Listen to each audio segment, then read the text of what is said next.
Hey, deserving listeners, it's time to continue watching 90 Day Fiancé. Let's see what happens, and I'm going to react to it, and you're going to comment below if you want. Let's watch the show. I understand this, Zied. I'm not trying to not understand who you are and what you want.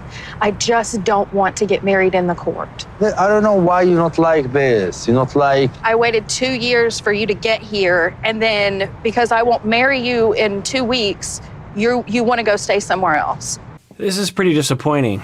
I don't know what's going on with Rebecca. I don't think it's hard to understand that he is a religious person. I think she understands that. And that his religion has a belief that you're not supposed to do this sort of thing. And she's basically pressuring him emotionally and saying, yeah, I get that you have this religion. I get that you have this belief. I get that millions upon millions of people on the planet have that same belief, and you come from that religion. But I'm telling you, I don't believe that. I don't want you to do that. You know, it's like, I understand her position. She's like, I don't want to get married in a courthouse. I want to get married somewhere else. Now, there's also the option of, well, I guess there isn't the option, right? Because at the end of the 90 days, if they're not married, then he goes back home, right? So, and what I said last time, but I don't actually think I posted it because it was too short of a video. If I do a reaction video and it's only like 4 minutes, I usually don't post it because I'm like, it's only 4 minutes. You know, I think what most people would say to Rebecca is just like, well, you know, get married in a courthouse and then you could have your big lavish wedding later. So it's interesting that Rebecca doesn't seem to be thinking outside the box. I wonder what's going on there with her. At the very least, we can say that she's not being very kind to him in this moment. Maybe he could amp up his explanation. She's like, Rebecca, I get it. I get that you want to get married, you know, during Ramadan, and you want it to be a nice wedding, and I hear you, and I want the same thing. I don't think you fully understand my religion and how much it is a part of who I am, that it is such a big part of me, and you're asking me to do something that is fundamentally the antithesis of who I am. You're asking me to go against my religion. And I've already kind of gone against it in some ways, but I can't go against it in this one way. Maybe he could sort of help her to understand. Let's watch. Because it was okay for us to stay in a hotel together in Hammamet in Tunisia. Yeah, that's right. It was okay for us to stay together now. Yeah, but if I won't marry you before Ramadan, then now you don't want anything to do with Ramadan or something. It does seem a little bit like Zied is kind of picking and choosing what is non-negotiable when it comes to the Islamic faith. Okay. So that gives us some context that for Rebecca, she's like, look, you've fudged the rules in a lot of ways. And why are you not fudging the rule in this way? I don't understand. I'm guessing this is triggering her traumas of maybe you don't want to get married to me. Maybe you don't care about me. Maybe you don't love me. And that's what she is thinking that's happening. And that's why she is hurt. And that's why she's getting very angry. I don't know. Just a thought. It is possible that he could just be playing me like my ex from Morocco did. So for him to now say, well, you know what, if you don't marry me right now, I'm gonna go live somewhere else, makes me feel like telling him, go live somewhere else. You never explained this to me before. This was not known to me. You're just springing this on me. My schedule is too hectic. So in that way, we can also empathize with her of, why didn't you tell me this before? Why am I hearing about this? I think they're just a few weeks away from Ramadan. Why didn't you tell me this before? Like, this is a big deal. What else have you not told me? And this is very upsetting to me. And I kind of feel like you don't deserve for me to accommodate you in this way because you didn't tell me in advance. Because if I knew it, you know, and her schedule is very hectic. I think she does have to work very hard at her job.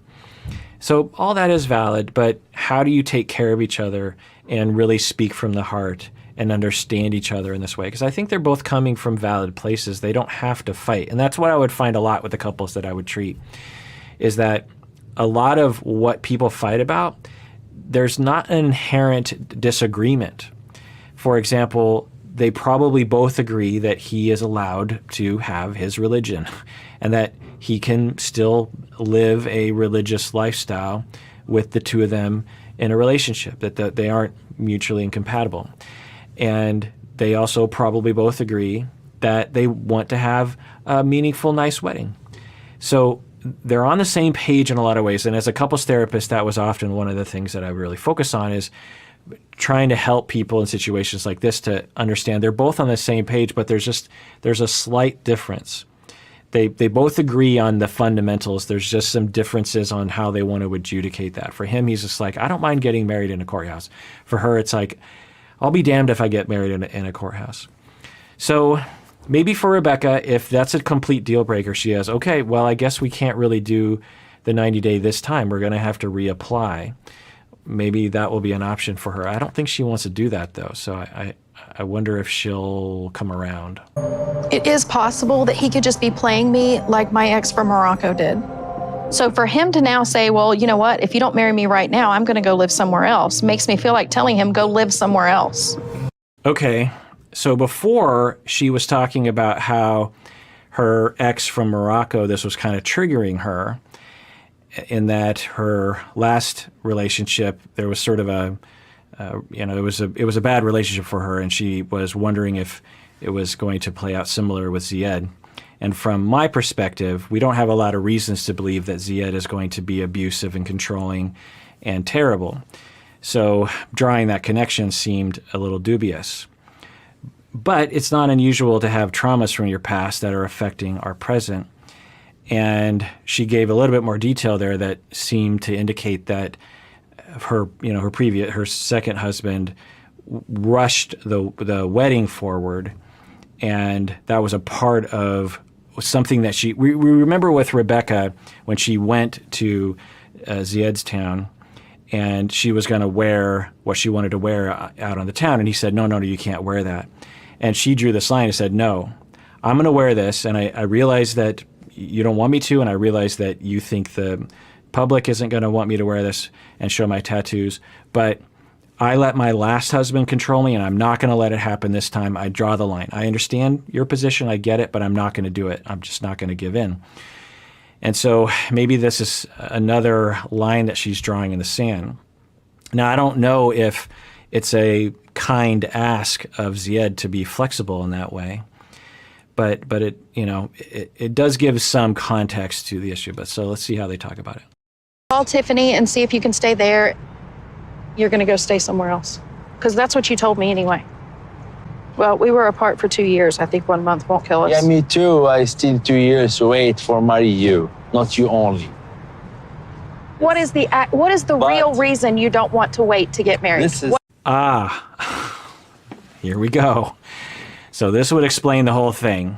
Then I was suspecting this, was that given Rebecca's traumas, she believes that he is tricking her or doesn't really love her or something's going on there.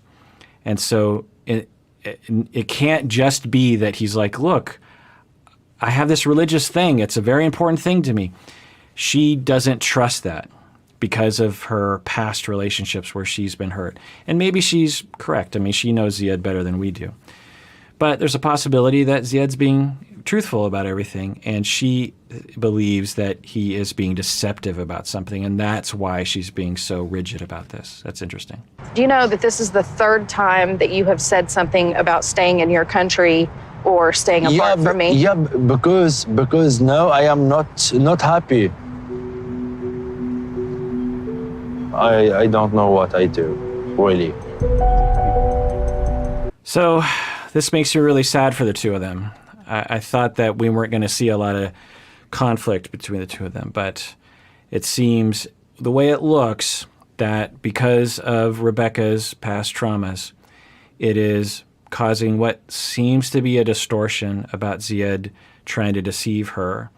And she will be, if she's convinced of that, or at least 50% sure of that, it's going to really hurt. She's going to get real angry, and she's going to react this way. And Zied is now wondering, what am I supposed to do? I think Zied has a hard time communicating about this. Of course, it's his second language. So it looks like Zied is giving up, which isn't good to see.